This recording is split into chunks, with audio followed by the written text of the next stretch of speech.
Oi, gente! Estamos de volta com mais um Reflexões do Evangelho. E hoje nós vamos iniciar um novo capítulo, o capítulo 7 de O Evangelho segundo o Espiritismo, que está intitulado como Bem-aventurados os pobres de espírito. Este capítulo vai abrir para a gente o estudo sobre as bem-aventuranças, que foi aquele discurso de Jesus, repleto de esperança e muito consolador, que Jesus proferiu no Sermão do Monte, propondo uma mudança de valores muito profunda, já que as bem-aventuranças vêm falar sobre situações que aparentemente a gente pode perceber como situações de dor, de angústia, de sofrimento, mas que Jesus vai converter em promessa de felicidade quando a gente se decide e age em conformidade com as lições de Jesus. E é interessante a gente observar que se a gente for lá no Novo Testamento para estudarmos as bem-aventuranças, a gente vai perceber que elas estão registradas integralmente somente no Evangelho de Mateus, já que Marcos e João não comentam as bem-aventuranças e em Lucas nós encontramos apenas fragmentos das bem-aventuranças ao longo do livro, né? E antes que a gente possa iniciar as reflexões sobre a bem-aventurança dos pobres em espírito, eu quero deixar aqui uma dica preciosa para você que deseja aprofundar no estudo sobre as bem-aventuranças. O nosso amigo espírita Saulo César tem um canal no YouTube que é chamado Evangelho por Emmanuel. E ele fez recentemente um estudo muito bacana sobre as bem-aventuranças que ele gravou em 10 pequenos vídeos, mas com muito conteúdo e que nos ajuda a compreender melhor o sentido desse discurso tão bonito e tão consolador de Jesus. E hoje nós vamos utilizar aqui todo esse conhecimento que o Saulo César compartilhou com a gente. Nós vamos refletir um pouco sobre os itens 1 e 2 do capítulo 7. Kardec iniciou esse capítulo 7 com uma afirmação: o que se deve entender por pobres de espírito, já deixando aí bem claro para a gente que devemos compreender, buscar o sentido potencial da expressão pobres de espírito para não confundirmos com ignorância, com posição de coitadinho, porque não é nada disso. Pobres de espírito se refere à humildade, ou seja, são pobres de espírito ou pobres em espírito, aquelas pessoas que são verdadeiramente humildes. E ser verdadeiramente humilde significa ser espiritualmente humilde, já que um dos aspectos relevantes da humildade é nos colocarmos em conexão com o mais alto. Porque somente quando a gente está conectado com Deus, através da humildade, numa voluntária e compreensível subordinação a valores superiores, que alcançaremos o nosso amadurecimento espiritual, que permitirá que a gente fique em paz, mesmo em meio a grandes tribulações. E é fundamental que a gente entenda que as bem-aventuranças têm um propósito, né? Elas nos mostram uma direção à felicidade real, mas percorrer este caminho em busca da felicidade real é tarefa de cada um de nós. Isto porque a gente começa a entender que nós precisamos nos responsabilizar e cultivar em nossos pequenos atos do cotidiano a humildade. Por isso, o benfeitor espiritual Emmanuel, em sua mensagem intitulada Humildade de Espírito, nos fala sobre a importância de cultivarmos esse sentimento de humildade em nossas vidas, para que possamos alcançar a felicidade real. E ele vai dizer que, sem humildade, o pão da vida amarga na boca.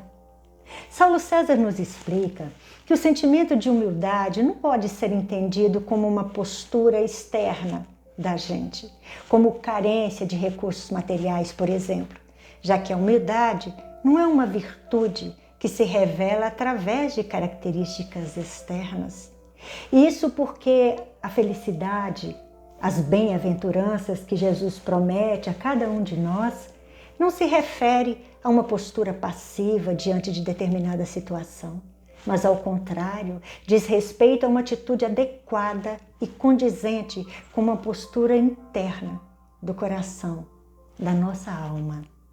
A humildade é, de fato, uma atitude da alma, daquela pessoa que já entendeu que tudo que ela possui de recursos materiais é um empréstimo, porque tudo pertence a Deus. Deus concedeu o empréstimo e Ele pode diminuir, aumentar, retirar. Quem é de fato humilde possui uma gratidão interior enorme, porque essa pessoa sabe dessa concessão de Deus e compreende o significado de manter sempre viva a sua conexão com Deus. Somente uma pessoa humilde em espírito tem essa consciência de que tudo que temos de material pertence a Deus e que não somos donos de absolutamente nada. Então, essa pessoa acaba se colocando em seu verdadeiro lugar de usufrutuário, de administrador dos recursos que temporariamente Deus concedeu a ela, e de uma maneira muito bacana, para auxiliar os outros e a si próprio com todos esses recursos que lhe foi destinado temporariamente. Por isso, no item 2, Kardec nos explica que, ao utilizar a expressão pobres de espírito, Jesus não se referia aos desprovidos de inteligência, mas às pessoas espiritualmente humildes. Tanto que Jesus afirma que o reino dos céus é para os humildes e não para os orgulhosos. Isso porque os homens que se consideram sábios e espirituosos no entender do mundo, geralmente têm alto conceito de si mesmos e de sua superioridade e acabam por desconsiderarem as coisas divinas ou por considerá-las como bobagens. E ele não deve perder tempo, então, com essas coisas de Deus, já que ele se considera tão superior. E aí, por estarem centrados em sua superioridade, em seu orgulho, acabam tendo a certeza de que não são donos de tudo, ou melhor, que são donos de tudo. E aí eles acabam querendo impor as suas regras a outras pessoas, mandam e desmandam numa autoridade ditatorial e ignorando que a autoridade suprema no universo pertence a Deus e que temos que nos subordinar às leis divinas, porque elas são imutáveis e inderrogáveis. E ignorando que a autoridade suprema do universo pertence a Deus, os espiritualmente orgulhosos, que consequentemente são pobres em virtudes morais, se endeusam, sobem em um pedestal e, acreditando que podem tomar para si o lugar de Deus, despreza tudo que diz respeito à providência divina e perde, inevitavelmente, a concessão com o mais alto, a conexão com Deus. Orgulhosos, por se acharem donos de tudo e acima de todos, chegam muitas vezes até mesmo a negar a paternidade divina. E assim, não podem ser espiritualmente humildes porque não aceitam a superioridade do nosso Pai. E o pão da vida amarga em suas bocas, porque estão desconectados da fonte superior da vida. Os orgulhosos se acreditam tão inteligentes que pensam que entendem de tudo, e qualquer coisa que fuja de sua compreensão, eles simplesmente deletam, por não acreditarem na possibilidade de algo que eles não possam compreender. Então, tudo que eles dizem é uma sentença que não pode ser revogada. E como o orgulho cega essas pessoas, elas buscam explicar tudo a partir de sua restrita visão de mundo. Por isso, Kardec vai afirmar que os orgulhosos se recusam a admitir o mundo invisível, e uma potência extra-humana por uma escolha própria. E não porque isso esteja fora do alcance deles, mas é que o orgulho se lhes revolta a ideia de uma coisa acima da qual não possam colocar-se e que os faria descer do pedestal no qual se colocaram. Mais ou menos assim, os espiritualmente orgulhosos e que mais creem em si próprio do que em Deus se percebem tão inteligentes que abandonam o projeto divino para a sua vida, como se dissessem a Deus: deixa que eu tomo conta da minha vida do meu jeito, porque eu sei o que é melhor para mim. Porque eu não vou me submeter à sua majestade e às suas leis, porque eu sou a majestade e faço as minhas próprias leis. Enganados, tomam um caminho tortuoso do orgulho. Mas é claro que, independentemente de acreditarem ou não no mundo invisível, mais cedo ou mais tarde, os espiritualmente orgulhosos, através do processo da desencarnação, também farão parte desse mundo invisível. E segundo nos lembra Kardec, lá que os olhos se lhes abrirão e eles reconhecerão o erro em que caíram.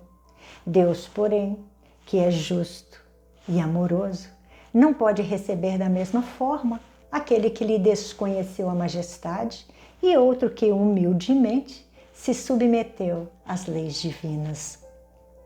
E como as leis divinas são integralmente cumpridas, independentemente do que fazemos ou não, do que queremos ou não, da atitude que escolhemos ter ou não, este filho orgulhoso um dia deverá retornar aos braços paternos, querendo ou não.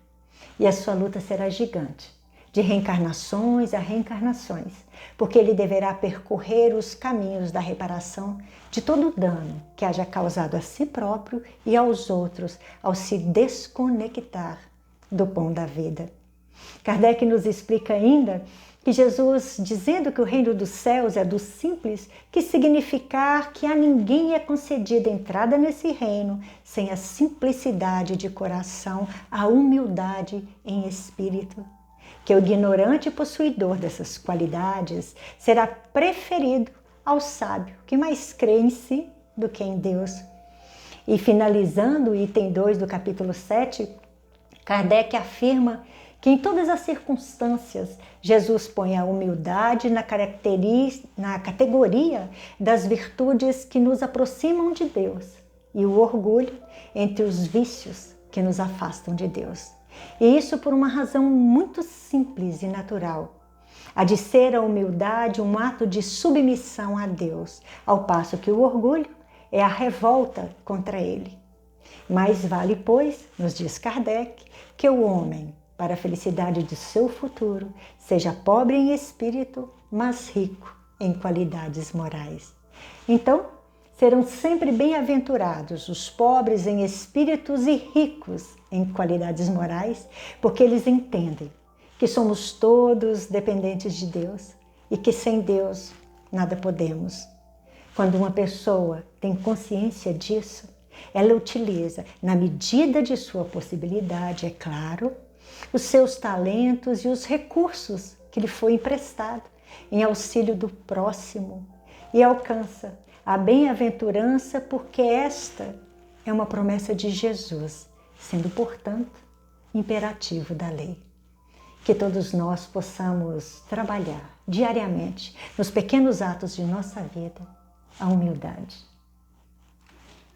Até a próxima.